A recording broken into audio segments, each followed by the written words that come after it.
Sudah lama sekali sejak terjadinya sebuah supernova di Bima Sakti. Tepatnya sudah lebih dari 400 tahun.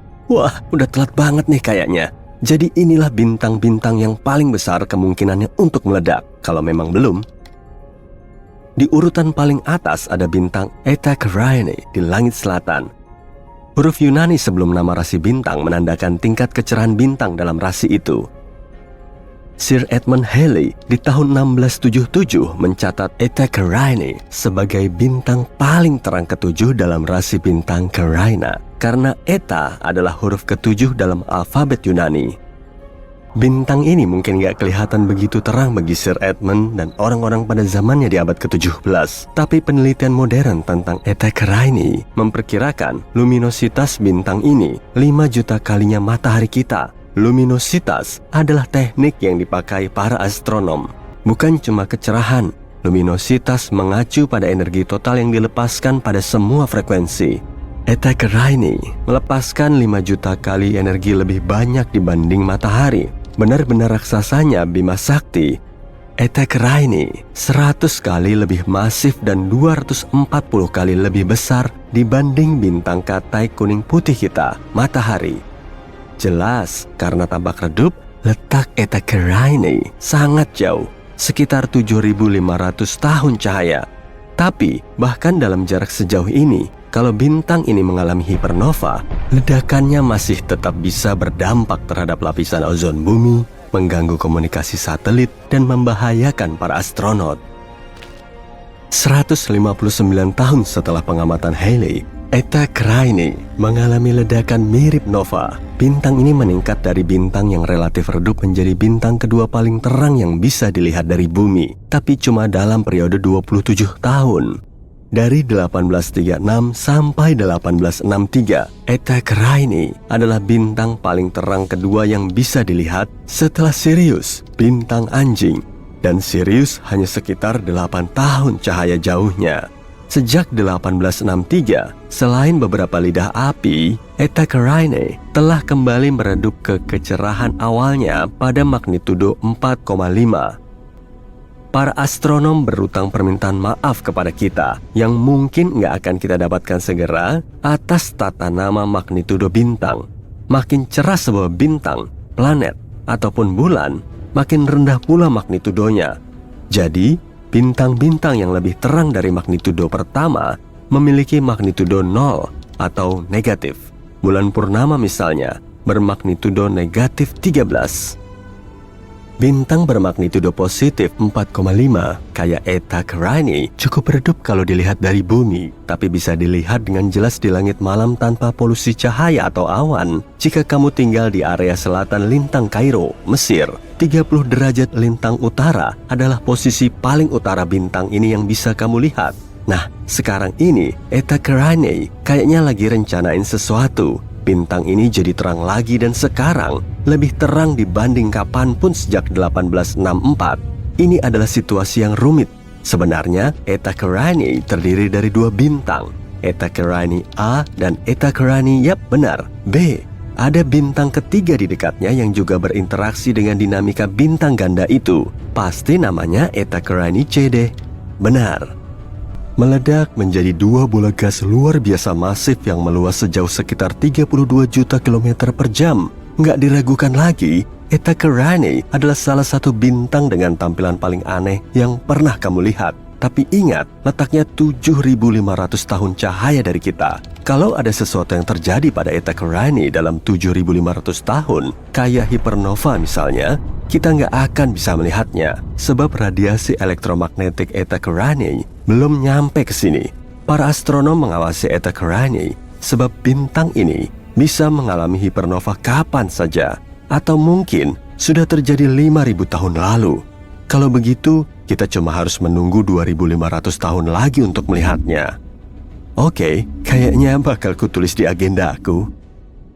Dari daftar 30 bintang yang mungkin akan mengalami supernova, Rho Cassiopeiae menjadi pilihan banyak astronom. Huruf Yunani Rho adalah huruf ke-17 dalam alfabet Yunani. Artinya, Rho Cassiopeiae adalah bintang dengan magnitudo jelas ke-17 dalam rasi Cassiopeia. Tapi Rho Cass, nama panggilannya, adalah salah satu dari 7 bintang hiperaksasa kuning di Bima Sakti. Ini juga termasuk raksasa karena kelihatan pada magnitudo 4,5 dari jarak sekitar 10.000 tahun cahaya.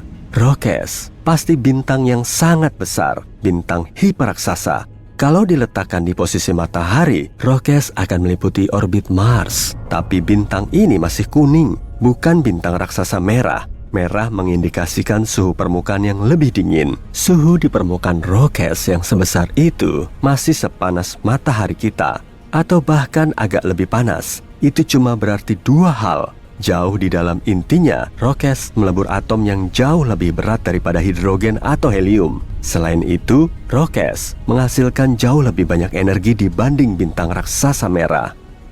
Di tahun 2000, Rokes mengalami letusan besar.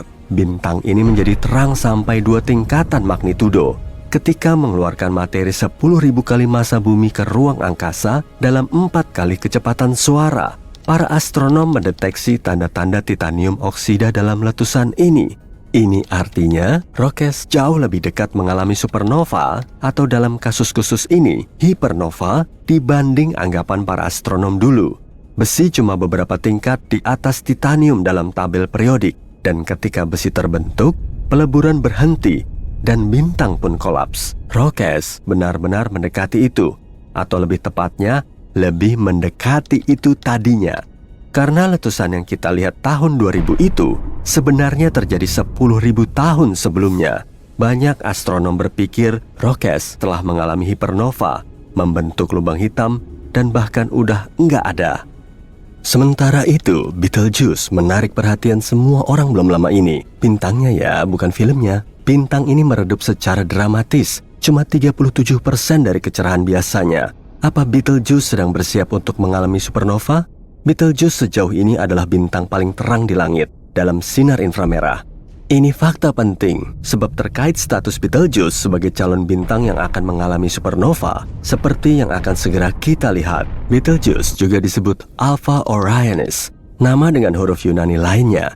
Jadi, kita bisa simpulkan kalau Betelgeuse adalah bintang paling terang dalam rasi Orion, kan? Salah. Ini adalah bintang kedua paling terang dalam rasinya. Rigel atau Beta Orionis adalah bintang paling terang di area itu. Kok bisa? Mungkin karena Betelgeuse diklasifikasikan sebagai bintang variabel semi-reguler. Agak berlebihan ya. Siklus getarannya yang kurang lebih 400 hari mengubah kecerahannya sampai sekitar 1 magnitudo penuh dari yang jauh lebih terang dibanding bintang bermagnitudo 1 menjadi lebih mendekati bintang bermagnitudo 2. Tapi Betelgeuse belum pernah terlihat meredup begitu drastis seperti baru-baru ini. Apa yang terjadi dengan bintang ini? Dari akhir tahun 2019 sampai pertengahan 2020, Betelgeuse melalui periode meredup besar selama peristiwa pelepasan massa. Komunitas astronomi dunia memperhatikan situasi ini, dan dalam penyelidikannya, mereka menemukan data faktual yang mengejutkan tentang Betelgeuse. Pertama, lokasi Betelgeuse nggak sejauh perkiraan. Jarak Betelgeuse yang baru dan lebih akurat adalah 548 tahun cahaya. Itu 25% lebih dekat daripada jarak sebelumnya. Fakta baru kedua, diameter Betelgeuse telah berkurang dengan persentase yang sama. Bintang ini sekarang 25% lebih kecil daripada yang diyakini sebelumnya. Penyebab meredupnya Betelgeuse yang dramatis juga sudah diketahui. Bintang raksasa itu melepaskan awan gas yang mengandung magnesium. Awan itu menghambat sebagian besar sinar yang berasal dari Betelgeuse dan membuatnya secara visual tampak jauh lebih redup daripada yang sebenarnya. Magnesium nggak terlalu dekat dengan besi dalam tabel periodik, yang artinya Betelgeuse nggak jauh menuju supernova seperti yang disangka sebelumnya. Ketika besi mulai terbentuk di dalam bintang, artinya bintang itu hampir menutup reaksi peleburannya. Langkah berikutnya adalah ledakan. Betelgeuse belum sampai ke sana. Bintang ini melepas sebagian energinya sebagai sinar inframerah, dan ini mengindikasikan bahwa intinya kemungkinan besar masih membakar helium, bukan sesuatu yang akan meningkatkan panas, seperti karbon misalnya. Betelgeuse tetap akan mengalami supernova, tapi masih butuh 100.000 tahun lagi. Kamu bisa mencoretnya dari daftar supernovamu untuk saat ini. Sementara, untuk pelafalan Betelgeuse yang benar, kamu bisa membacanya sesukamu aja. Ada banyak pengucapan yang berbeda di luar sana. Sebanyak orang yang mengira tahu cara melafalkannya dengan benar. Supernova 1987A mengejutkan para astronom ketika menerangi awan Magellan besar 100.000 tahun cahaya lebih dari Bima Sakti. Saat itulah perhatian beralih kepada bintang serupa yang jauh lebih dekat dengan bumi, Rigel, dalam rasi Orion. Mungkin Rigel mengejutkan kita dan tiba-tiba mengalami supernova. Ada sesuatu yang disebut masalah supernova yang mungkin harus kamu tahu, sebab mungkin ada kaitannya dengan Rigel yang akan mengalami supernova atau enggak. Sepertinya bintang-bintang dengan massa 17 kali massa matahari enggak selalu mengalami supernova. Baru-baru ini sebuah bintang raksasa merah menghilang begitu saja. Yap, bukan mengalami supernova, tapi hilang gitu aja. Ini sering terjadi dalam simulasi supernova di komputer. Dan sekarang akhirnya terjadi dalam kehidupan nyata. Massa Rigel setara dengan massa 21 matahari. Dengan kata lain, Rigel 21 kali lebih masif dibanding matahari kita. Jadi apa Rigel akan mengalami supernova atau hilang gitu aja jadi lubang hitam yang akan terbentuk di intinya? Para ahli astronomi dan fisika melanjutkan studi mereka tentang dinamika bintang-bintang masif, menjelajahi langit untuk mencari supernova berikutnya dalam galaksi Bima Sakti. Sementara itu, kita bisa yakin bahwa kita di bumi nggak terancam bahaya karena dampak ledakan supernova terdekat. Kita hidup di lingkungan bintang yang tenang dan damai, kecuali orang-orang Mars tetangga kita itu. Ledakan radiasi gamma yang kuat cuma berlangsung setengah detik, tapi energi yang dilepas sangatlah besar, melebihi energi yang dihasilkan matahari kita dalam 10 miliar tahun. Ledakan singkat ini menerangi seluruh langit, lalu cahaya itu berubah menjadi cahaya yang jauh lebih lembut dan lebih tahan lama. Astronom meneliti fenomena ini dengan sinar X, radio, optik, dan gelombang inframerah. Ternyata manusia akhirnya melihat kelahiran magnetar untuk kali pertama. Magnetar ini mungkin terbentuk setelah dua bintang neutron bergabung. Fenomena ini menghasilkan kilonova, salah satu ledakan bintang paling terang dan paling besar. Cahayanya akhirnya mencapai planet kita pada 22 Mei tahun 2020 lalu. Bayangkan sebuah bintang besar setidaknya 5 kali massa matahari kita mencapai akhir hidupnya. Mungkin karena bahan bakar nuklirnya habis. Jika itu terjadi, bintang ini mulai mendingin, tekanan di dalamnya menurun, dan gravitasi mulai menekan ke dalam. Kemudian, massa yang lebih dari 1 juta kali massa planet kita kolaps dalam 15 detik. Saking cepatnya, gelombang kejut yang super besar membuat bagian luar bintang ini meledak dan menghasilkan ledakan cahaya menyilaukan. Ledakan kuat ini bernama supernova. Yang tersisa adalah inti super padat dengan kumpulan gas panas membentuk awan alias nebula yang meluas di sekitarnya. Jika mengembang cukup besar, sekitar lebih dari 10 kali ukuran matahari, kemungkinan besar bintang ini akan berubah menjadi lubang hitam. Kalau tidak, dia berubah menjadi bintang neutron. Pada dasarnya, ini adalah nukleus raksasa. Yap, bagian tengah atom. Sebagian besar bintang ini terbentuk dari neutron dan lebarnya jarang melebihi 32 km. Sebagai perbandingan, lebar matahari kita hampir 1,4 juta kilometer atau seperti 109 bumi dijejer bersebelahan. Tapi jangan sampai bintang yang relatif kecil ini menipumu. Bobot bintang neutron setidaknya 1,5 kali lebih berat daripada matahari kita dan punya medan magnet yang intens. Kalau kamu mengambil sesendok teh bagian dalam bintang ini, beratnya akan melebihi 1 miliar ton. Saking padatnya, bintang neutron menjadi objek paling ekstrem. Perhentian berikutnya sudah pasti lubang hitam. Saat bergabung, dua bintang neutron seringnya membentuk bintang baru yang lebih berat. Dalam hitungan milidetik atau bahkan kurang, bintang ini kolaps menjadi lubang hitam. Tapi para astronom yang meneliti rekaman kilatan cahaya di bulan Maret berpikir mungkin ada hasil lain. Mereka yakin sekali telah melihat sesuatu yang belum pernah diamati, yaitu kelahiran magnetar. Ini adalah bentuk langka dari bintang neutron dengan medan magnet ultra kuat. Magnetar ini 1000 triliun kali lebih kuat daripada planet kita. Medannya juga begitu kuat sampai bisa memanaskan permukaan bintang hingga 10 juta derajat Celcius. Sederhananya, magnetar adalah magnet terkuat di alam semesta. Medan magnetnya dapat mengganggu objek di sekitarnya. Atom-atom yang kurang beruntung mendekati bintang seperti itu bisa meregang menjadi garis tipis. Kalau kamu yang berada beberapa ratus kilometer dari magnetar, nasibmu juga tak akan baik. Pertama, medan magnetnya akan mengganggu bioelektrik tubuhmu. Artinya, impuls sarafmu tidak akan berfungsi lagi. Bahkan, molekulmu akan berubah akibat pengaruh medan sang bintang. Pada akhirnya kamu akan lenyap. Jika melayang dalam jarak 160.000 km dari planet kita, magnetar mampu menghapus semua data yang ada di tiap kartu kredit di dunia. Pada tahun 2017, para astronom mengamati bintang terang yang melesat keluar dari galaksi Bima Sakti. Objek ini terus ngebut pada kecepatan 3,2 juta kilometer per jam, hampir 4 kali lebih cepat dari gerak matahari mengelilingi pusat galaksi Bima Sakti. Bintang induk kita ini perlu waktu lebih dari 225 juta tahun untuk melakukan satu kali orbit penuh. Tapi masalahnya, bintang pengembara itu bergerak berlawanan arah dari kebanyakan orbit bintang saat mengelilingi pusat galaksi kita. Dan anehnya lagi, bintang itu terdiri dari materi yang sangat berlainan. Para astronom kemudian bisa mengidentifikasi komposisinya yang berupa atom logam berat. Padahal, kebanyakan bintang lain terdiri dari unsur yang jauh lebih ringan. Bintang pengembara ini dinamakan LP4365 dan bisa terbang satset hingga keluar jauh dari galaksi kita. Mereka juga yakin kalau pengembara ruang angkasa ini terdorong keluar dari tempatnya oleh suatu bencana kosmik, seperti supernova. Ledakan bintang supernova ini merupakan ledakan terbesar yang bisa terjadi di ruang angkasa dan berlangsung setelah perubahan mulai muncul di inti bintang. Supernova bisa terjadi dalam sistem bintang biner maupun satu bintang. Bintang biner adalah dua bintang yang mengorbit bintang induk yang sama.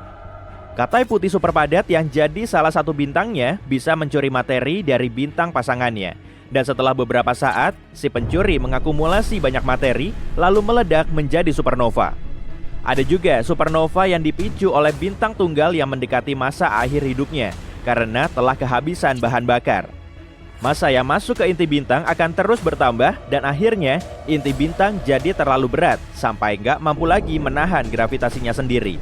Setelah intinya runtuh, muncullah supernova yang melepaskan banyak energi. Tapi para astronom masih belum bisa menjelaskan proses pembuangan LP4365 ini dari galaksi kita oleh supernova. Tiap ada pertanyaan, malah makin memunculkan lebih banyak pertanyaan lain. Mungkin itu cuma bintang pendamping yang terlontar oleh gelombang kejut setelah ada supernova, atau malah serpihan dari bintang yang meledak. Studi terbaru yang telah mengumpulkan sejumlah data menunjukkan kalau bintang katai putih itu berputar pelan di sekitar porosnya. Kemudian para astronom berspekulasi kalau LP4365 cuma serpihan kosmik, jadi nggak termasuk bintang. Dan ajaibnya, serpihan kosmik pengembara ini bisa bertahan dari salah satu peristiwa ruang angkasa yang paling dahsyat. Tapi, setelah menyimpulkan demikian, mereka juga mengamati fenomena memukau lainnya. Fitur unik LP4365 ini kemungkinan baru muncul setelah bintang ini mengalami supernova. Meskipun kejadiannya berlangsung sangat cepat, wujud bintang ini berubah total. Kebanyakan bintang punya unsur utama helium dan hidrogen, tapi LP4365 emang beda dari yang lain, karena di dalamnya terdapat unsur berat seperti magnesium, oksigen, dan neon. Supernova pasti telah menambahkan semua atom ini ke komposisi bintang tersebut. Dan para astronom menggolongkan semua unsur yang lebih berat dari helium sebagai logam. Artinya, setelah mengalami supernova, LP4365 berubah menjadi metalik. Saat ini, sang bintang nggak punya planet sendiri, tapi satelit tes milik NASA mengamati adanya keanehan. Jadi satelit ini punya misi mencari planet jauh yang melintas di depan bintang induknya dengan mengamati cahaya yang redup. LP4365 justru makin cerah dan baru meredup lagi tiap 8,9 jam. Kemungkinan bintang ini bisa berdenyut, tapi biasanya denyutan bintang nggak berlangsung secara teratur. Jadi menurut penjelasan yang lebih logis, permukaan bintang ini nggak rata. Saat bintang berputar, bintik matahari terbawa masuk, kemudian nggak terlihat lagi. Berarti bagus dong? Dan setelah mengetahui kecepatan rotasi bintang ini, para astronom bisa menggali proses yang berlangsung di dalamnya sekitar 5 juta tahun yang lalu, selama supernova.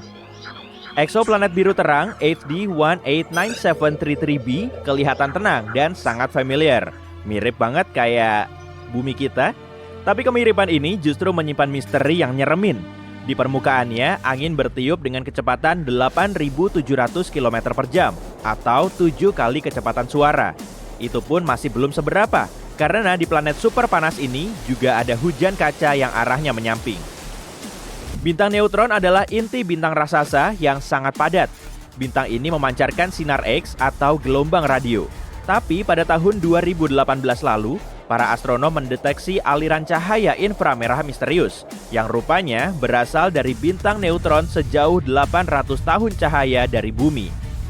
Teori yang paling logis menyatakan sinyal ini mungkin dihasilkan oleh piringan debu yang mengelilingi bintang, tapi belum ada cukup bukti yang bisa mengonfirmasinya. Kecepatan rotasi Merkurius paling ngebut di antara semua planet di tata surya kita.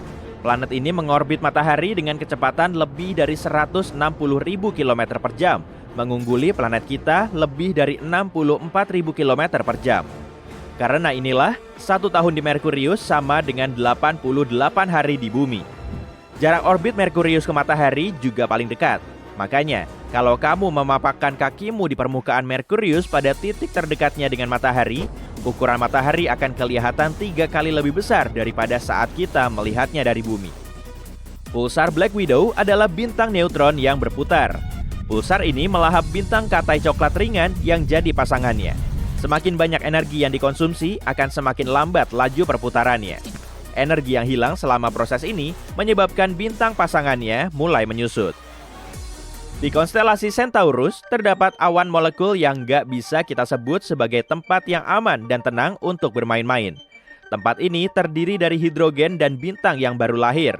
Letaknya ada di nebula, sekitar 6.500 tahun cahaya dari bumi. Jadi sederhananya, nebula adalah awan gas dan debu raksasa yang melayang-layang di luar angkasa. Energi kuat yang dipancarkan bintang bayi ini menyebabkan awan hidrogen di situ bersinar merah terang. Dan saking kuatnya, energi ini sampai bisa menggerogoti awan debu yang gelap.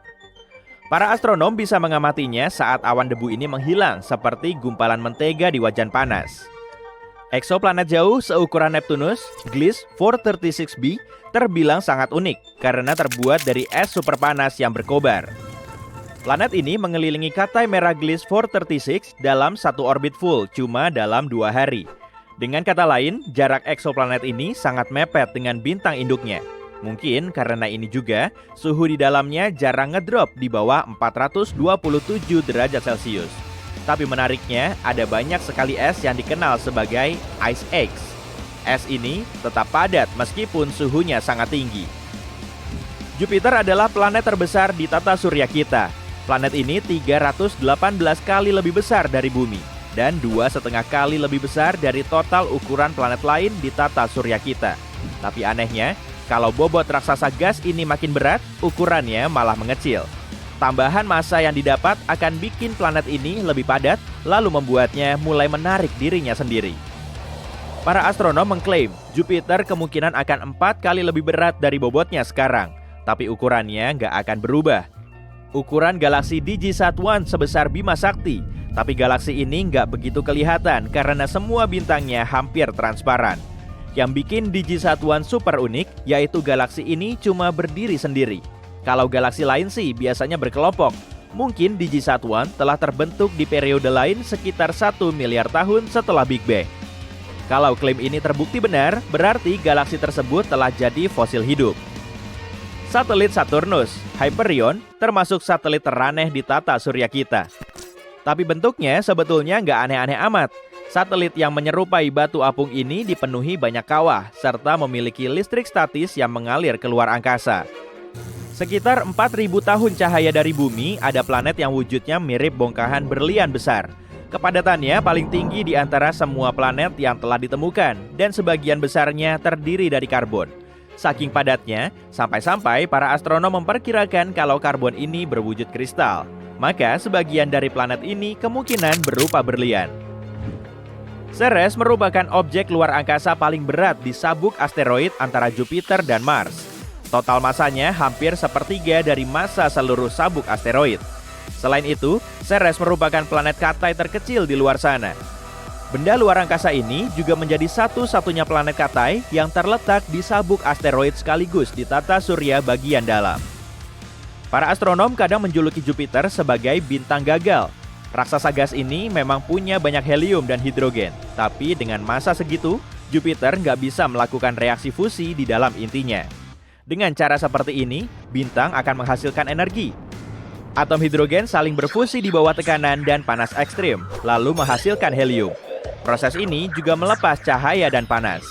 Jupiter cuma akan bisa melakukan reaksi nuklir dan berubah menjadi bintang kalau masanya bertambah 70 kali lipat. Kondisi di luar angkasa sangat hening. Di sana cuma ada ruang hampa tanpa atmosfer, sedangkan gelombang suara perlu medium agar bisa merambat. Karena itulah, planet yang beratmosfer seperti bumi terdengar sangat bising. Nggak seperti saudara jumbonya, lubang hitam ini diperkirakan berukuran sangat kecil dan maksimal cuma sebesar atom. Meski begitu, beratnya setara dengan 1000 sedan. Salah satu teori juga mengklaim banyak lubang hitam mikro kemungkinan telah terbentuk sesaat setelah Big Bang. Malahan, sebagian ilmuwan bilang sejumlah lubang hitam mini melewati planet kita setiap hari. Setiap jamnya, jumlah energi matahari yang terkirim ke bumi lebih banyak dari konsumsi energi di bumi dalam setahun. Meski orang zaman now menggunakan lebih banyak energi matahari daripada 10 tahun lalu, total konsumsinya cuma 0,7% dari penggunaan listrik tahunan dunia. Kemungkinan ada bulan yang juga mengorbit bulan lain, tapi para astronom belum menyepakati teori ini. Umumnya, planet mengorbit bintang dan bulan mengorbit planet. Tapi kenapa nggak ada bulannya bulan atau moon yang juga dikenal sebagai subbulan, moonet atau moon? Para peneliti mengklaim kalau moon bisa aja memang ada, tapi induk bulan harus cukup besar dan moon-nya cukup kecil. Jarak antara bulan-bulan ini dan planet induknya juga harus berjauhan. Sebagai planet terberat di tata surya kita, Jupiter memiliki gaya gravitasi yang paling kuat, bahkan kekuatannya sampai 2,5 kali dari gravitasi bumi. Suatu saat nanti, gravitasi raksasa gas ini bisa mengoyak komet besar Shoemaker-Levy 9. Dan kalau sudah begini, Jupiter akan menelan sisa komet sebelumnya. Saat berdiri di ekuator Mars, kamu akan ngerasain suhu di kakimu seperti biasa-biasa aja, tapi kepalamu bisa langsung beku. Sebelum melayang-layang tak tentu arah di ruang angkasa dan melewati galaksi, planet pengembara pernah terlempar keluar dari bintang induknya. Tapi ada planet unik yang berjarak 200 tahun cahaya dari bumi. Ukurannya sebesar planet, tapi medan magnetnya 200 kali lebih kuat dari Jupiter. Gravitasinya juga sangat kuat, hingga menghasilkan aurora yang terus berkedip di atmosfer kita. Europa merupakan salah satu satelit terbesar di Jupiter, meskipun ukurannya lebih kecil dari bulan. Tapi menariknya, permukaan Europa tertutup oleh es. Sebagian dari es ini sangat halus, jadi dipakai untuk main seluncuran. Selain itu, lompatan setinggi 1,2 meter di planet kita akan melambungkanmu hingga hampir 7 meter ke udara Europa. Meski begitu, kecepatan pendaratannya kurang lebih sama dengan di bumi. Haumea alias planet kata yang mengorbit sabuk Kuiper, punya bentuk oval unik dan 2 satelit. Karena satu harinya cuma berlangsung selama 4 jam, Haumea digolongkan sebagai objek besar yang rotasinya paling cepat di seluruh tata surya kita. Yang paling misterius tentang Haumea, justru planet ini punya cincin tipis selebar 64,4 km di sekelilingnya. Para astronom belum bisa menjelaskan proses dan asal-muasal objek langit ini, hingga akhirnya muncul di sekitar planet Katai tersebut. 11 bumi bisa muat di ekuator Jupiter, dan kalau planet kita seukuran anggur, si raksasa gas akan sebesar bola basket. 9 pesawat luar angkasa telah terbang ke Jupiter. 7 diantaranya cuma melewatinya dan 2 sisanya mengorbit di planet besar itu. Pesawat termutakhir, Juno, tiba di Jupiter pada tahun 2016. Kawah di kutub selatan bulan diperkirakan menjadi tempat paling dingin di seluruh tata surya. Dasar kawahnya selalu berada dalam bayangan, dan suhu tertinggi di sana cuma sampai minus 238 derajat Celcius, termasuk saat siang bolong. Kalau kamu mau terbang ke Pluto dengan pesawat, waktu tempuhnya sekitar 800 tahun. Gunung tertinggi di tata surya terdapat di asteroid Vesta, yang ternyata tingginya cuma beda tipis dengan Olympus Mons. Puncaknya setinggi 22,5 km dari dasar gunung, sehingga Rhea Silvia, begitulah namanya, hampir 3 kali lebih tinggi dari Everest. Cincin Saturnus nggak ditemukan secara bersamaan, tapi satu demi satu. Jadi penamaan cincin ini berdasarkan urutan abjad sesuai waktu penemuannya. Dan akhirnya namanya jadi begini: D, C, B, A, F, G, dan E. Sehari di Venus kurang lebih selama 243 hari di bumi. Berarti kalau mau weekendan di Venus, kamu harus nunggu sekitar 3 tahun di bumi. Karena 1 hari di Venus lebih lama dari 1 tahunnya. Fenomena Terminator Event sedang terjadi di ekuator matahari. Tabrakan medan magnet ganas ini bisa menyebabkan tsunami plasma ganda yang sangat dahsyat. Bencana ini mampu mengoyak permukaan matahari dan kecepatannya mencapai 305 meter per detik. Peristiwa ini bisa berlangsung selama berminggu-minggu dan terjadi hampir tiap 10 tahun. Angin Neptunus paling kencang di seluruh tata surya kita, bahkan kebanyakan bisa mencapai 2.574 km per jam. Hampir semua badai besar ini bisa menelan planet kita bulat-bulat. Bintang paling terang ke-18 di langit malam alias Fomalhaut bisa jadi pemandangan yang mencekam. Bintang ini dijuluki mata Sauron. Karena cincin debu dan serpihan di sekelilingnya terlihat mirip mata raksasa yang tatapannya bikin nyalimu langsung ciut. Masa bintang misterius ini 2 kalinya masa matahari dan jaraknya 25 tahun cahaya dari bumi. Kalau dalam ukuran kosmik sih, jarak segitu terbilang dekat. Mars punya 2 satelit, yaitu Phobos dan Deimos.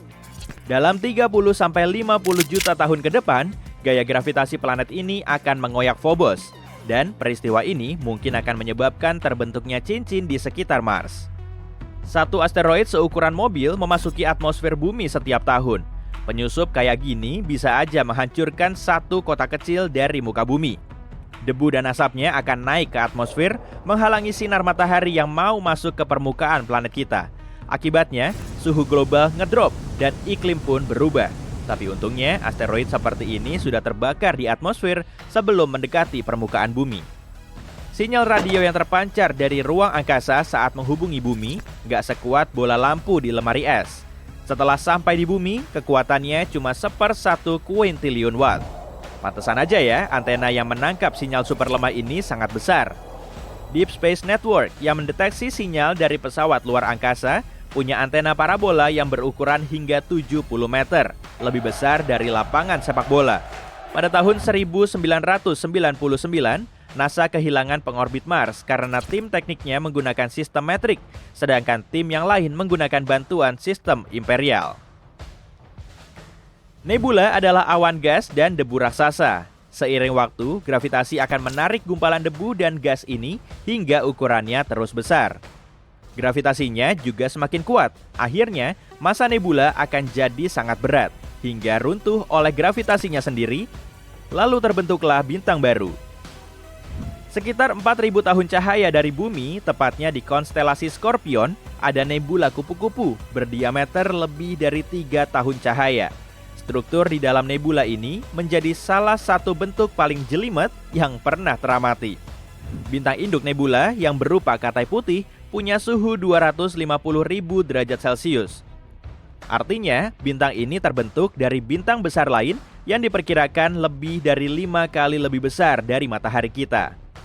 Katai putih ini dikelilingi cincin tebal yang ekuatornya punya debu dan gas.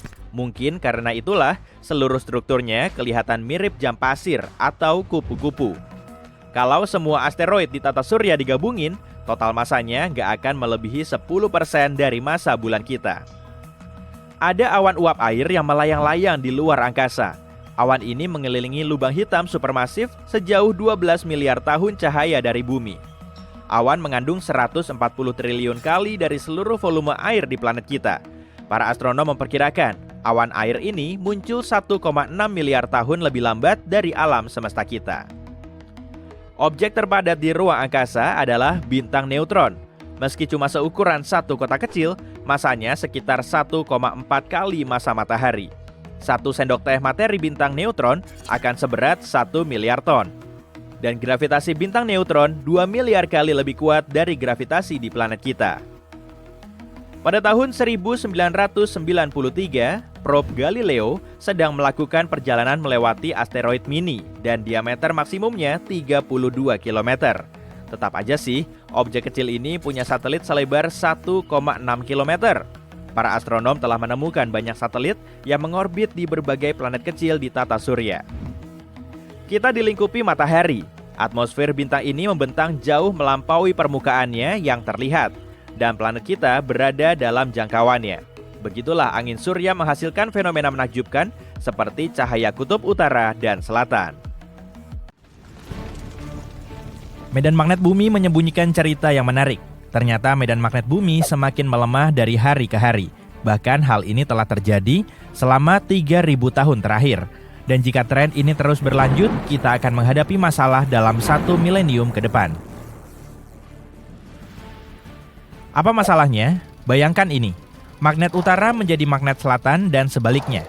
Cukup liar, bukan? Ketika hal ini terjadi, perisai magnetik pelindung planet kita akan melemah, sehingga lebih banyak sinar kosmik yang menghantam kita.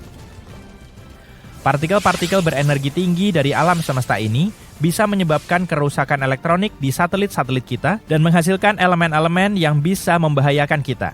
Kali terakhir pembalikan polaritas terjadi antara 772.000 hingga 774.000 tahun yang lalu. Untungnya, umat manusia punya orang-orang yang cukup pintar dalam hal ini yang menyelidiki sejarah medan magnet bumi. Mereka mengambil inti sedimen dari dasar laut dan mempelajari magnetisasi fosil untuk mengetahui kapan pembalikan ini terjadi di masa lalu dan kapan hal itu mungkin terjadi lagi. Kelompok peneliti lain sedang mempelajari anomali Atlantik Selatan, sebuah wilayah luas di medan magnet bumi yang sekitar 3 kali lebih lemah daripada medan magnet di kutub. Dengan menggunakan data dari beberapa satelit, mereka mencoba mencari tahu apa yang menyebabkan SAA dan bagaimana perubahannya di masa depan. Hal ini dapat memberi kita gambaran sekilas tentang bagaimana medan magnet yang melemah dapat mempengaruhi satelit dan planet kita. Tentu saja, generasi kita tidak akan berada di sini untuk menyaksikan perubahan ini. Tapi ini membuat kita bertanya-tanya, seperti apa planet ini jika terbalik? Secara magnetis maksudnya. Para astronom NASA juga telah mengumumkan bahwa dalam 4 miliar tahun lagi, galaksi Bima Sakti akan mengalami perubahan besar. Setelah terjadi tabrakan kosmik yang akan mengguncang segalanya. Maksudku bukan tabrakan kecil, melainkan tabrakan dahsyat dengan galaksi tetangga kita, galaksi Andromeda. Manusia harus bersiap-siap untuk peristiwa ini karena matahari mungkin akan terlempar ke wilayah galaksi yang baru. Namun, bumi dan tata surya kita mungkin tidak akan terpengaruh secara serius. Kedengarannya sulit dipercaya. Jadi, bagaimana bisa? Teleskop Hubble milik NASA melakukan pengukuran yang sangat teliti terhadap gerak Andromeda. Meskipun kedua galaksi akan saling bertabrakan, bintang-bintang di dalam masing-masing galaksi terpisah sangat jauh, sehingga tidak akan bertabrakan dengan bintang-bintang lain saat bertabrakan. Akan tetapi, bintang-bintang itu akan terlempar ke orbit yang berbeda di sekeliling pusat galaksi yang baru. Menurut simulasi, tata surya kita mungkin akan terlempar lebih jauh dari inti galaksi dibanding saat ini. Singkirkan teleskop kalian tidak perlu menghitung mundur waktu. Peristiwa ini kemungkinan terjadi dalam waktu sekitar 4 miliar tahun lagi. Jadi peluang kita untuk menyaksikannya sangat kecil. Saturnus mulai kehilangan cincinnya. Untungnya, kita tidak akan berada di sini untuk menyaksikan peristiwa menyedihkan ini. Tampaknya, cincin-cincin itu ditarik ke dalam Saturnus sebagai hujan partikel es. Semuanya di bawah pengaruh medan magnet Saturnus. Menurut penelitian NASA, hujan cincin ini menguras sejumlah air yang bisa mengisi kolam renang seukuran Olimpiade dari cincin Saturnus setiap setengah jam. Seluruh sistem cincin Saturnus kemungkinan akan hilang dalam 300 juta tahun. Para ilmuwan percaya bahwa kita harus menganggap diri kita beruntung bisa menyaksikan sistem cincin Saturnus, karena sistem cincin ini tampaknya berada di tengah-tengah masa hidupnya. Tapi, jika kita berpikir seperti itu, bahwa cincin di sekeliling planet hanya bersifat sementara, ada kemungkinan kita baru saja melewatkan sistem cincin raksasa di Jupiter atau sistem cincin di Uranus dan Neptunus. Planet-planet ini memiliki cincin tipis di sekelilingnya sekarang. Para ilmuwan telah lama memperdebatkan apakah Saturnus terbentuk bersamaan dengan cincinnya atau apakah planet ini mendapatkannya di kemudian hari. Penelitian baru ini mendukung skenario kedua yang mengindikasikan bahwa cincin-cincin tersebut tidak mungkin berusia lebih dari 100 juta tahun, sementara Saturnus sendiri berusia sekitar 4,5 miliar tahun. Apa yang menyebabkan cincin-cincin itu muncul pada awalnya? Ada beberapa teori. Salah satunya, cincin-cincin itu bisa saja terbentuk ketika bulan-bulan es kecil yang mengitari Saturnus bertabrakan. Mungkin karena orbitnya dikacaukan oleh tarikan gravitasi dari asteroid atau komet yang lewat. Siapa yang akan tahu seperti apa rupa manusia di masa depan? Sepertinya kita tidak akan melihat perubahan besar dalam hidup kita. Namun, mari kita melakukan perjalanan ke masa depan dan merenungkan seperti apa kita akan berevolusi. Akankah kita menjadi cyborg dengan segala macam implan mesin yang keren? Atau mungkin kita akan menjadi spesies hibrida antara makhluk biologis dan buatan? Untuk memahami evolusi kita di masa depan, kita harus mengintip masa lalu kita. 1 juta tahun yang lalu, Homo sapiens bahkan belum ada. Namun, ada beberapa spesies lain yang mirip, seperti Neanderthal. Maju cepat ke masa sekarang, manusia telah menjadi lebih tinggi dan lebih kokoh. Mungkin di masa depan kita akan menjadi lebih kecil untuk menghemat energi, karena diperkirakan planet kita akan semakin padat. Bicara soal planet yang penuh sesak, hidup dalam kondisi baru ini berarti kita harus beradaptasi dan dengan cepat. Kita harus terus berinteraksi dengan banyak orang dan mengingat nama menjadi kemampuan yang sangat penting. Untungnya, teknologi dapat membantu kita dengan implan otak yang dapat meningkatkan daya ingat kita. Di masa depan, kita mungkin juga akan memiliki teknologi yang lebih mencolok sebagai bagian dari penampilan kita. Bayangkan memiliki mata buatan dengan kamera yang dapat membaca frekuensi cahaya yang berbeda. Meskipun memprediksi 1 juta tahun ke depan masih sepenuhnya spekulasi, kita dapat menggunakan bioinformatika untuk membuat beberapa prediksi tentang masa depan. Tren demografi menunjukkan bahwa daerah perkotaan akan menjadi lebih beragam secara genetik, sementara daerah pedesaan akan menjadi kurang beragam. Lalu bagaimana dengan ruang angkasa? Jika kita akhirnya berkoloni di Mars, tubuh kita bisa berubah karena gravitasi yang lebih rendah. Mungkin kita akan memiliki lengan dan kaki yang lebih panjang, atau bahkan rambut yang membalut tubuh seperti sepupu Neanderthal kita. Di masa depan, bulan kita juga akan menyaksikan beberapa perubahan dramatis. Kita juga akan melewatkan perubahan-perubahan itu. Dalam waktu sekitar 5 miliar tahun, akan ada banyak hal yang sangat menarik di sudut alam semesta ini. Untuk saat ini, matahari sedang bersantai di fase deret utamanya, membakar hidrogen tanpa peduli. Di masa depan, selama fase raksasa merah, matahari akan mengembang seperti balon, hingga atmosfernya membesar dan menelan bumi dan bulan yang kita cintai. Satelit alami kita yang sudah bergerak menjauhi bumi akan melengkung karena pengaruh matahari. Orbitnya akan berubah dan ia akan berada lebih dekat ke bumi saat fase bulan baru alih-alih saat bulan purnama. Dan itu belum termasuk yang terburuk. Jika dibiarkan, bulan akan terus bergerak menjauhi bumi hingga membutuhkan waktu hampir 50 hari untuk mengorbit bumi.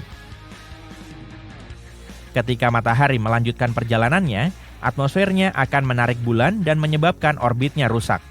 Pada akhirnya, bulan akan terkoyak menjadi cincin puing-puing yang mengitari bumi. Yang dimaksud di sini adalah gunung-gunung, kawah-kawah, bahkan jejak kaki dan bendera yang kita tinggalkan di sana yang akan tersebar di seluruh area puing-puing. Ada kemungkinan matahari akan kehilangan massa yang cukup untuk menyelamatkan bumi dan bulan dari kehancuran total. Atau, jika kita benar-benar beruntung, matahari akan kehilangan 20% massanya dan kita akan selamat. Itu semua masih teori, karena kita belum melihat bintang raksasa merah selama fase ini. Alam semesta sendiri mungkin akan menjadi gelap gulita suatu hari nanti. Para ilmuwan tidak dapat memprediksinya dengan pasti, tapi mereka dapat membuat beberapa dugaan. Saat ini alam semesta kita berusia 13,77 miliar tahun dan masih terus melahirkan bintang-bintang baru. Konon, setelah sekitar 1 triliun tahun, bintang terakhir akan lahir. Bintang terakhir adalah bintang yang sangat kecil, bintang katai merah yang ukurannya hanya sepersekian dari ukuran matahari. Bintang-bintang ini adalah jagonya dalam hal umur panjang. perlahan-lahan menghirup hidrogen untuk menjaga reaksi fusinya tetap berjalan. Tapi, bintang-bintang ini tidak bisa bertahan selamanya. Maju cepat sekitar 100 triliun tahun dan cahaya terakhir akan padam. Alam semesta akan menjadi gelap dan sepi, tapi untungnya kita tidak berada di sini untuk menyaksikan semua itu menghilang.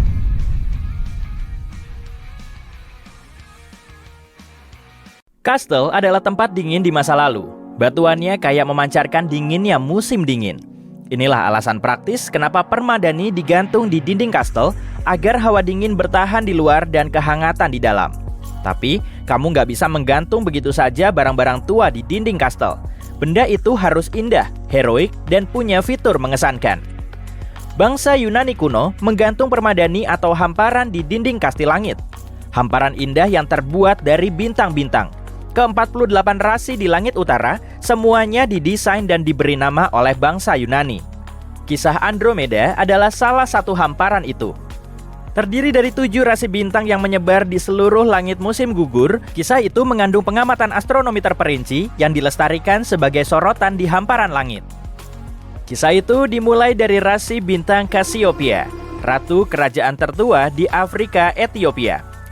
Ketika rasi Cassiopeia berada di ufuk, kelihatan mirip anak tangga yang naik ke Bima Sakti. Piramida bertingkat di seluruh dunia diperkirakan telah terinspirasi oleh rasi itu.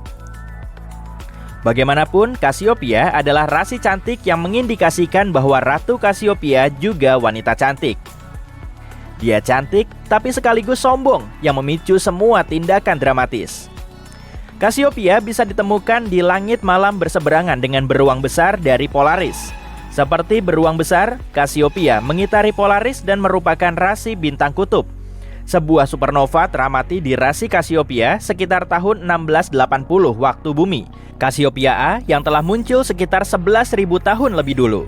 Satelit Sinar X Chandra baru-baru ini merekam foto luar biasa dari sisa-sisa supernova ini yang muncul dalam unsur belerang, kalsium, silikon, dan besi di tengah intensitas sinar X tinggi dari awan yang meluas. Suami Cassiopeia juga menjadi nama rasi bintang kutub, rasi bintang minor yang redup bernama Cepheus. Dia memiliki kerajaan sendiri. Gabungan dari beberapa kerajaan melalui pernikahan adalah sesuatu yang umum sepanjang sejarah. Cepheus adalah Raja Funisia. Ada banyak Raja Funisia di masa itu ketika Funisia cuma merupakan kumpulan kota di sepanjang pesisir barat Laut Mediterania. Rasi Cepheus bisa ditemukan di area antara Cassiopeia dengan Polaris. Rasi Cepheus penting bagi para astronom. Di rasi inilah Henrietta Swan Leavitt menemukan bintang-bintang variabel yang berdenyut dengan interval teratur. Tingkat denyutan bintang itu mengindikasikan terangnya bintang tersebut dan kemungkinan pengukuran pasti jarak menuju bintang itu. Penemuan variabel Cepheus adalah terobosan besar bagi astronomi awal abad ke-20. Cepheus dan Cassiopeia memiliki putri, Andromeda, yang juga terkenal dengan kecantikannya yang menjadi penyebab semua keributan. Tampaknya, suatu hari, Cassiopeia membanggakan kecantikannya dan kecantikan putrinya, Andromeda. Kami lebih cantik dari wanita manapun di seluruh dunia. Pengakuan seperti itu bisa dimaafkan bagi seorang ratu, tapi kemudian Cassiopeia melangkah lebih jauh sampai melampaui semua batas alam. Faktanya, kami lebih cantik dari Nereid manapun. Nereid adalah bidadari laut dalam mitologi Yunani, putri dari lautan. Para Nereid terkenal karena kecantikan dan kebaikannya kepada para pelaut. Semuanya ada 50 Nereid. Tersinggung karena diremehkan, dibenci oleh seorang wanita yang fana. Cassiopeia harus dihukum karena melampaui batas ketertiban sipil. Dengan kesombongannya yang berlebihan, Cassiopeia melampaui batas alam, sehingga hukuman enggak wajar dijatuhkan ke seluruh kerajaan Ethiopia. Suatu monster dari dasar lautan rasi Cetus mulai menghancurkan desa-desa di pesisir Ethiopia, juga kapal-kapal nelayannya. Dengan tepat, Cetus adalah rasi bintang langit selatan. Sebagai rasi terbesar keempat, jika ditilik dari areanya, Cetus berada di bagian langit yang gelap bernama lautan, dengan cuma kepalanya yang naik di atas ekuator langit. Di bagian langit ini terdapat beberapa rasi bertema air. Rasi Pisces, ikan, Aquarius, pembawa air, dan Eridanus, sungai. Lebih dari 50 eksoplanet telah ditemukan di Cetus. Pasti teleskop antariksa James Webb akan menikmati menganalisis spektrum atmosfer planet-planet ini guna mencari tanda-tanda kehidupan.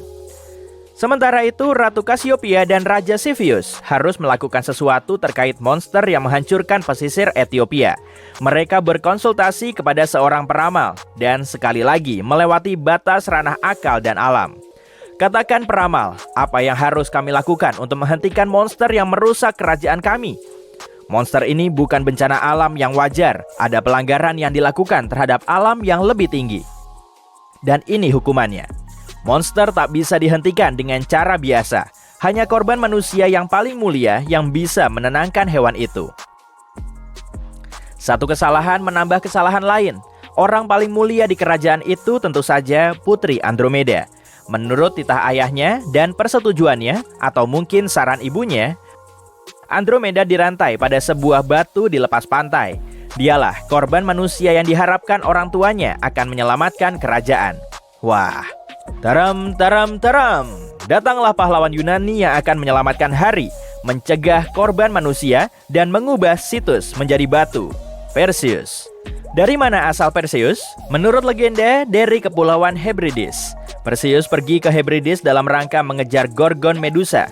Cakupan geologis dari wilayah ini luar biasa, dari Hebrides sampai Laut Merah. Hebrides adalah kepulauan yang sebagian besar terdiri dari pulau-pulau batu di lepas pantai barat Skotlandia. Berlayar lebih jauh adalah mustahil. Hebrides adalah ujung mutlak dunia. Perseus tidak harus berlayar ke Hebrides, tapi dia terbang dengan sepasang sandal bersayap. Perjalanan jauh Perseus. Medusa adalah salah satu penjahat sepanjang masa. Sekali melihat Medusa, dia begitu mengerikan, membuatmu ketakutan hingga benar-benar berubah jadi batu. Perseus terancam bahaya besar. Jadi apa yang dilakukan pahlawan kita? Alih-alih menatap Medusa, Perseus memakai prinsip ilmiah pemantulan. Dia membunuh Medusa dengan melihat bayangannya sendiri yang dipantulkan di perisainya yang dipoles.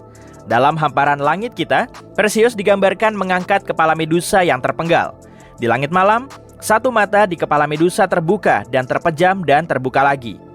Para astronom Arab menamakan bintang ini Al-Ghul. Al-Ghul adalah bintang ganda yang sedang mengalami gerhana. Satu bintang bersinar terang dan yang satunya enggak begitu terang. Ketika bintang yang lebih redup mengorbit bintang yang terang, membuatnya mengalami gerhana, maka mata Medusa tertutup. Karena bintang yang redup butuh waktu 2 hari 20 jam 49 menit untuk mengorbit bintang terang, mata di kepala Medusa terbuka tiap sekitar 1,5 hari. Rasi Perseus langsung di bawah rasi Cassiopeia, dan para pengamat langit akan melihat dengan cepat apa bintang Al-Ghul sedang gerhana, jika mata Medusa terbuka atau terpejam. Perseus terbang kembali dari Hebrides ditemani oleh Pegasus, kuda bersayap. Bagian pusat dari Pegasus adalah segi 4 besar yang tersusun atas 4 bintang. Karena bumi mengelilingi matahari, segi 4 besar tepat berada di tengah langit malam di musim gugur. Di musim panas, segitiga musim panas Vega, Deneb, dan Altair berada di tengah langit malam. Di musim semi ada Leo, sang singa, dan di musim dingin rasi bintang Orion atau pemburu atau Waluku. Inilah dinding-dinding kasta langit dan semuanya memiliki hamparan permadani luar biasa. Rasi Andromeda berbagi bintang bernama Alpheratz atau Alpha Andromedae dengan rasi Pegasus. Ini adalah salah satu sudut dari segi 4 besar, jadi kelihatan Andromeda kayak mengendarai Pegasus. Mahkotanya, ingat, dia seorang putri, melayang di dekatnya M31, galaksi Andromeda. Untuk melihat M31, lintasi sudut-sudut segi 4 besar dari bintang terendah ke yang teratas. Lalu lanjutkan sedikit untuk melihat galaksi Andromeda. Pastikan mengintipnya dari sudut matamu. Ini disebut averted vision. Sudut-sudut matamu lebih sensitif terhadap cahaya. Jadi kamu akan bisa melihat galaksi spiral besar yang jauhnya 2,5 juta tahun cahaya ini sebagai noda cahaya 1,5 kali lebih luas dari bulan purnama. Perseus nggak sepakat dengan tumbal manusia, maka dia menghentikannya dan menyelamatkan Andromeda dengan mengekspos Cetus ke tatapan Medusa. Dan di sini, kita bertemu dengan variabel gerhana kedua di hamparan langit kita. Mira, bintang pusat dari Cetus adalah monster laut itu. Mira asal dari kata bahasa Inggris mirror atau cermin, sangat pas dengan kisah tentang kecantikan yang sia-sia. Adalah bintang ganda yang mengalami gerhana. Bintang redup yang mengelilingi bintang terang adalah katai putih yang nggak cukup terang untuk dilihat dengan mata telanjang. Efeknya adalah pusat situs tertutup. Mira mengalami gerhana dan lenyap. Siklus ini terulang tiap 332 hari. Hamparan bintang luar biasa kita cuma punya 2 bintang binar gerhana yang bisa dilihat dengan mata telanjang. Galaksi spiral terdekat dan pahlawan yang nggak suka tumbal manusia dan memakai prinsip ilmiah pemantulan untuk menggagalkan monster mitologis. Wah, aku akan memasangnya juga di dinding kastelku. Saat melihat langit malam, sepertinya tidak banyak yang terjadi di atas sana dan bintang-bintang selalu berkelap-kelip di tempat yang sama. Selama ribuan tahun, para peneliti berpedoman pada gagasan bahwa cahaya di langit tidak berubah. Para pelaut memandu kapal mereka dengan menggunakan pola bintang yang tetap. Ada juga garis-garis besar rasi bintang yang kita amati saat ini dan para astronom telah mengidentifikasinya sejak lama. Rasanya mustahil kalau suatu hari nanti kita terbangun dan tidak bisa melihat bintang lagi. Atau apakah mungkin? Sebuah tim peneliti dari Vanishing and Appearing Sources During a Century of Observations atau VASCO mempelajari langit untuk melihat bagaimana keadaan bintang-bintang. Para astronom mendapatkan data dari Gaia, Badan Antariksa Eropa, dan membandingkan informasi dari 70 tahun yang lalu dengan informasi dari masa kini untuk melihat bagaimana langit berubah. Untuk mengujinya dengan benar, mereka harus menggunakan teleskop modern dan teleskop tua. Sesuatu yang sangat menarik terjadi di sana. Lebih dari 700 bintang dari peta lama hilang. Jika satu bintang lenyap, banyak teori yang bisa digunakan, tapi akan lebih sulit jika ada ratusan bintang yang lenyap pada waktu yang bersamaan. Mungkinkah datanya salah atau bintang-bintang itu terlalu redup untuk dideteksi? Tidak, mereka segera menyingkirkan opsi ini karena bintang-bintang tersebut jelas-jelas merupakan bagian dari pengamatan sebelumnya. Jadi hal pertama yang terlintas di benak kita saat membicarakan tentang bagaimana bintang menghilang adalah bintang-bintang ini mencapai titik akhir hidupnya. Bintang yang paling masif sekalipun dan yang kita bicarakan di sini adalah bintang-bintang yang jauh lebih berat daripada matahari kita akan mengalami perubahan mendadak ketika mencapai titik akhir hidupnya yang kita sebut supernova.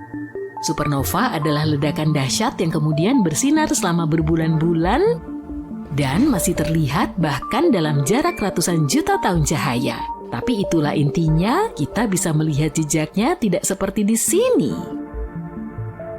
Mungkinkah ini supernova yang gagal? Artinya mungkin salah satu dari bintang-bintang itu runtuh, tapi berubah menjadi lubang hitam dan melahap sisa-sisanya dari dalam keluar tanpa menimbulkan ledakan dahsyat. Tapi belum ada yang menyebutkan adanya tanda-tanda lubang hitam yang aktif di dekat bintang-bintang tersebut. Bagaimana jika bintang-bintang menjadi kurang tampak karena debu atau gas di sekelilingnya? Ini bisa saja terjadi karena debu dan gas antar bintang memang menghalangi pandangan kita pada objek-objek yang berada jauh. Tapi tidak ada jejak konsentrasi debu atau gas yang luar biasa tinggi. Tidak ada juga yang menghancurkannya, para peneliti pasti akan melihat jejaknya jika hal seperti itu terjadi. Ditambah lagi, bintang-bintang yang hilang itu tidak semuanya berada di area yang sama, yang berarti kemungkinan besar tidak hanya ada satu kejadian fatal yang membuat semua bintang itu menghilang. Selain itu, bintang-bintang tersebut tidak berada pada tahap yang sama dalam hidupnya, jadi tidak mungkin semua bintang itu mendekati akhir hidupnya secara kebetulan. Bintang-bintang itu tidak terlalu tua atau muda, dan levelnya berbeda-beda dalam hal ukuran dan kecerahannya.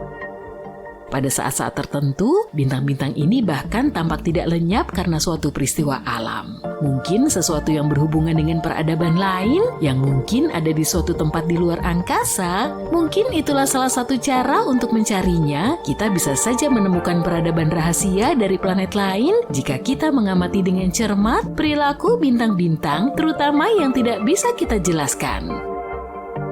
Tidak ada yang tahu apa yang sebenarnya terjadi pada bintang-bintang yang hilang. Dan sayangnya, saat ini yang kita miliki hanyalah teori-teori, tapi harus diakui, teori-teori itu keren. Mungkin itu hanya semacam cahaya optik yang disebabkan oleh semburan sinar gamma atau bahkan semburan radio cepat. Semburan radio cepat adalah denyut gelombang radio yang sangat kuat. Semburan ini dapat melepaskan lebih banyak energi dalam beberapa ribu detik daripada yang dilakukan matahari raksasa kita dalam waktu hampir 100 tahun. Kita belum benar-benar memahami cara kerja letusan energi ini, jadi kita belum tahu apa yang bisa dilakukannya. Tapi tetap saja, ratusan bintang hilang pada waktu yang kurang lebih bersamaan. Ada sekitar 100 hingga 400 miliar bintang di galaksi kita, jadi kita mungkin akan melihat beberapa di antaranya menghilang. Mudah-mudahan kita akan lebih memahami kenapa hal itu bisa terjadi.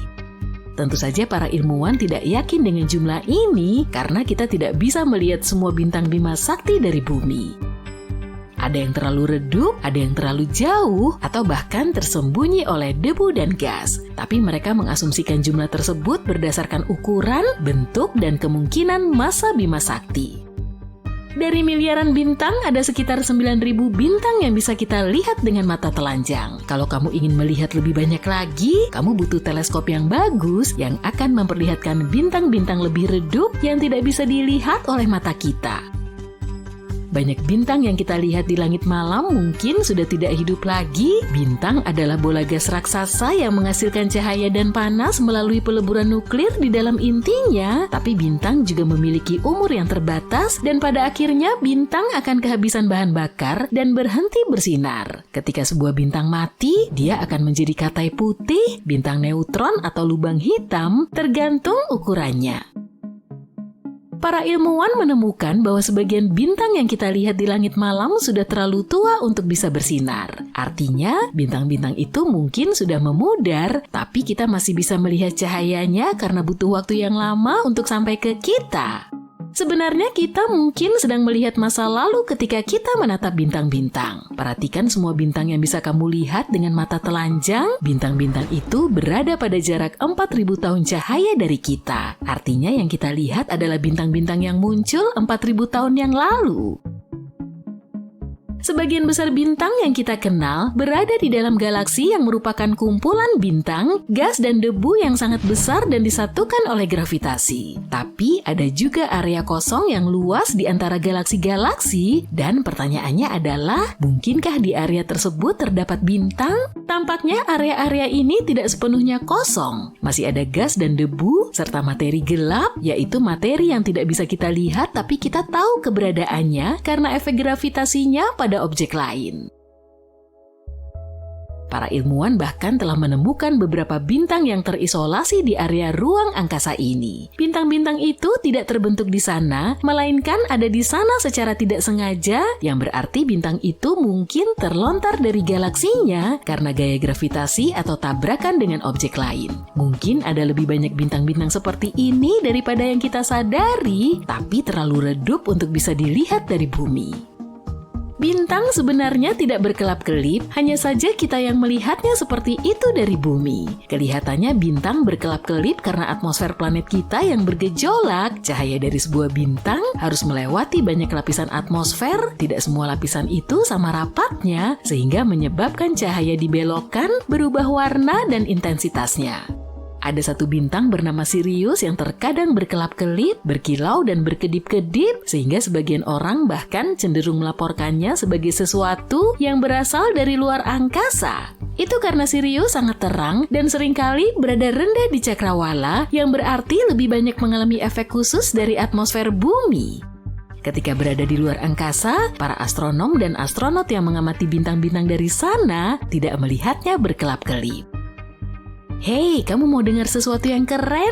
Aku, kamu, teman-temanmu, dan seluruh umat manusia, kita semua terbuat dari debu bintang loh. Unsur-unsur yang menyusun tubuh manusia dan semua kehidupan di bumi terbentuk di dalam bintang. Unsur-unsur penyusun kehidupan seperti karbon, nitrogen, dan oksigen terbentuk di dalam bintang dan akhirnya dilepaskan ke ruang angkasa ketika bintang-bintang itu mati. Unsur-unsur ini kemudian menjadi bagian dari bintang-bintang baru, planet-planet, dan akhirnya kehidupan di bumi. Zat besi dalam darah kita tercipta di dalam inti supernova, yakni ledakan masif yang terjadi ketika bintang memudar. Bahkan katanya, kalsium dalam gigi dan tulang kita kemungkinan besar berasal dari ledakan bintang.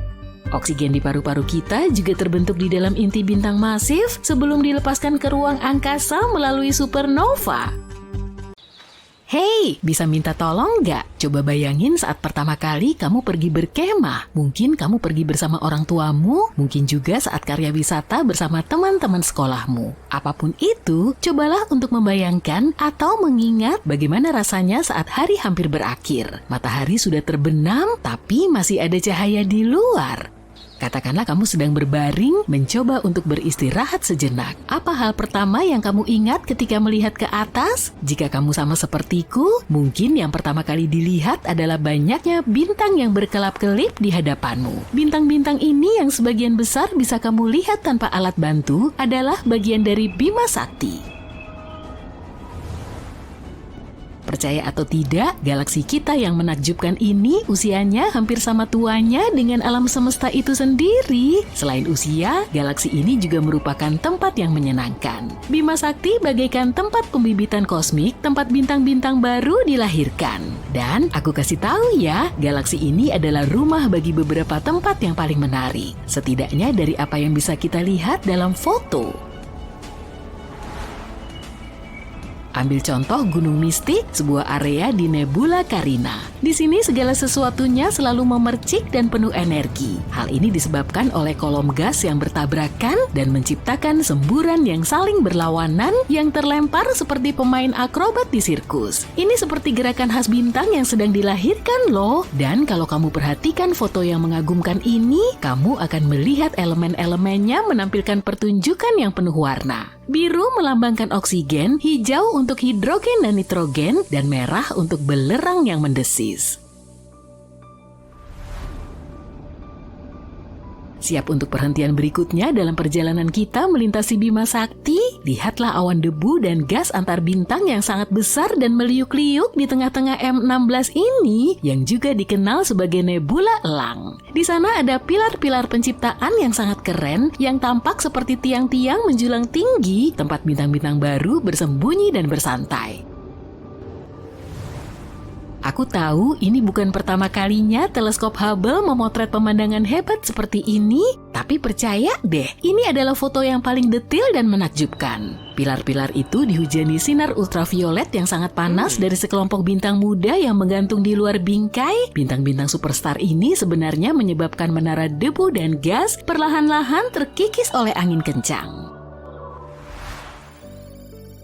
Siap-siap untuk mendengarkan angka-angkanya juga ya. Pilar-pilar penciptaan ini membentang sekitar 4-5 tahun cahaya. Iya, kedengarannya memang besar, tapi dalam skema besar, ini seperti adik-adik kecil dari nebula elang yang lebih besar yang memiliki luas 70 kali 55 tahun cahaya. Nebula ini pertama kali ditemukan pada tahun 1745 oleh seorang astronom Swiss dan jaraknya sekitar 7.000 tahun cahaya dari tempat tinggal kita di rasi bintang Serpens. Uniknya, meskipun terdengar produktif, aktivitas pembentukan bintang di Bima Sakti cukup langka jika dibandingkan dengan galaksi-galaksi lain. Para astronom menyadari bahwa laju kelahiran bintang-bintang justru menurun dan mereka ingin sekali mengetahui penyebabnya. Tapi sebelum kita menyelami fenomena aneh ini, yuk kita lihat bagaimana bintang-bintang terbentuk.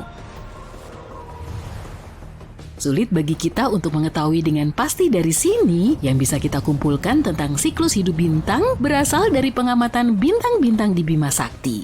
Bintang terbentuk di dalam awan gas dan debu yang lebih dingin yang disebut nebula. Area ini cukup umum ditemukan di sebagian besar galaksi. Nebula memiliki temperatur rendah yang sangat penting bagi gas hidrogen untuk saling menempel. Ketika gumpalan itu mengumpulkan lebih banyak gas, maka akan terjadi pergerakan yang dengan sendirinya menghasilkan energi. Ketika lebih banyak gas bertabrakan dengan gumpalan yang sudah terbentuk, semua energi itu berubah menjadi panas. Proses ini terus berlangsung hingga temperaturnya meningkat dan memicu kelahiran bintang. Waktu yang paling aman dalam kehidupan bintang juga dikenal sebagai deret utama. Aku nggak akan membahas pelajaran kimia ya, tapi selama masa ini, bintang menghasilkan panas dan radiasi. Oleh sebab radiasi inilah, terdapat tekanan di sekeliling bintang, dan ini juga menyebabkan sebagian besar cahaya ditemukan di galaksi tertentu. Sekarang, yuk kita bahas ukuran bintang. Semakin besar sebuah bintang, semakin cepat dia menghabiskan bahan bakarnya. Bintang-bintang masif ini bersinar paling terang, memancarkan sinar UV berenergi tinggi. Sebaliknya, bintang-bintang bermassa lebih rendah hidup lebih lama, meskipun tidak secemerlang bintang-bintang yang lebih besar. Ada beragam ukuran bintang di sebagian besar galaksi yang bisa kita lihat dari sini. Ada bintang yang masanya 0,1% massa matahari, ada juga yang 10 kali lipat massanya. Begitu sebuah bintang menghabiskan bahan bakarnya, dia akan memasuki masa akhir hidupnya dan bertransformasi menjadi bintang yang meredup. Bintang-bintang yang ukurannya sama dengan matahari atau lebih kecil tidak bisa lagi menghasilkan radiasi pada tahap ini. Gravitasi mengambil alih dan menyebabkan materi bintang-bintang ini mengendap menjadi katai putih. Untuk bintang-bintang yang lebih besar, garis waktunya sedikit berubah. Bintang-bintang ini juga kolaps, tapi ada lebih banyak materi yang terbakar dan di sana juga lebih panas. Keruntuhan ini menciptakan inti yang lebih kuat. Ketika semua bagian dalam bintang sudah selesai, lapisan terluarnya runtuh dalam sekejap. Lapisan luar itu memantul dari inti dengan kecepatan yang hampir sama dengan kecepatan cahaya. Ini adalah peristiwa ledakan yang mengesankan yang disebut supernova, materi yang dilontarkan menjadi dasar pembentukan bintang-bintang di masa depan. Supernova juga meninggalkan lubang hitam. Sekarang setelah kita mengetahui sedikit tentang kehidupan bintang, yuk kita coba melihat tiap-tiap generasi. Bintang-bintang tidak muncul secara konstan dengan laju yang sama. Saat ini alam semesta hanya memproduksi sekitar 1/9 jumlah bintang dibanding masa kejayaan pembentukan bintang, yaitu sekitar 10 miliar tahun lalu. Sebuah penelitian memberi kita gambaran tentang sejarah pembentukan bintang. Demi menulis tentang ini, 2 orang ilmuwan bekerja sama untuk mengumpulkan banyak sekali data tentang galaksi. Mereka mengurutkan galaksi-galaksi tersebut berdasarkan jaraknya. Dengan melakukan hal ini, mereka bisa melacak perubahan kecemerlangan galaksi selama masa hidup alam semesta. Karena bintang memancarkan sebagian besar cahaya galaksi, mereka bisa menggunakan kecemerlangan tersebut untuk mengetahui berapa banyak bintang yang terbentuk dengan menggunakan matematika. Temuan mereka mengonfirmasi kalau pembentukan bintang masih sangat sedikit ketika alam semesta masih muda, tapi ketika gas mulai berkumpul di galaksi, boom! Pembentukan bintang meroket hingga sekitar 10-11 miliar tahun lalu. Setelah itu, pembentukan bintang menukik tajam. Di alam semesta yang teramati saat ini, pembentukan bintang menurun drastis. Artinya sekitar 50% bintang yang kita lihat saat ini lahir dalam 5 miliar tahun pertama setelah Big Bang. Seperempatnya lagi terbentuk dalam 6 miliar tahun terakhir. Jadi apa yang menyebabkan pergeseran kosmik ini? Menurut para ilmuwan, penyebabnya adalah gas dingin yang dibutuhkan bintang saat dilahirkan. Ketika galaksi terbentuk, gas terkonsentrasi di dalam sehingga terjadi pembentukan bintang yang luar biasa. Tapi gas akan habis dengan cepat saat bintang-bintang tertidur. Ketika muncul, supernova melontarkan gas yang sangat dibutuhkan untuk pembentukan bintang di masa depan. Belum lagi, supernova juga mengubah kimiawi gas tersebut. Informasi penting ini bisa jadi merupakan titik awal dari penurunan pembentukan bintang yang kita lihat sekarang. Para ilmuwan masih belum yakin kenapa gas ini menjadi tidak berguna. Galaksi-galaksi juga sangat kompleks, ada berbagai macam kekuatan yang terlibat dalam menjaga keseimbangannya. Misalnya ketika supernova meledak, gelombang kejutnya kadang-kadang bisa menyebabkan turbulensi serta penggumpalan gas, sehingga hal ini memicu kelahiran bintang-bintang baru. Tapi jika supernova itu terlalu liar, dia bisa melontarkan gas yang sama keluar galaksi. Dengan tidak adanya gas yang tersisa di area tersebut, kecil kemungkinan bintang baru bisa terbentuk. Apa yang akan terjadi di masa depan? Sebagian ilmuwan bertanya-tanya apa yang akan terjadi jika tidak ada bintang baru yang muncul. Alam semesta mungkin hanya akan dipenuhi lubang hitam serta bintang-bintang yang meredup. Tata surya akan menjadi tidak ramah karena bintang-bintangnya kehilangan tenaga dan lubang hitam yang rakus itu akan mengunyah materi apapun yang tersisa. Meskipun kelihatannya suram, kita harus mengakui bahwa ini adalah konsep yang membingungkan. Untungnya kita tidak perlu khawatir hal itu akan terjadi dalam waktu dekat. Alam semesta berusia 13,7 miliar tahun, tapi era gelap diperkirakan tidak akan terjadi sampai jauh di masa depan. Ini hanyalah salah satu kemungkinan hasil dari penurunan pembentukan bintang. Siapa yang tahu kemungkinan aneh apa lagi yang akan terjadi di alam semesta?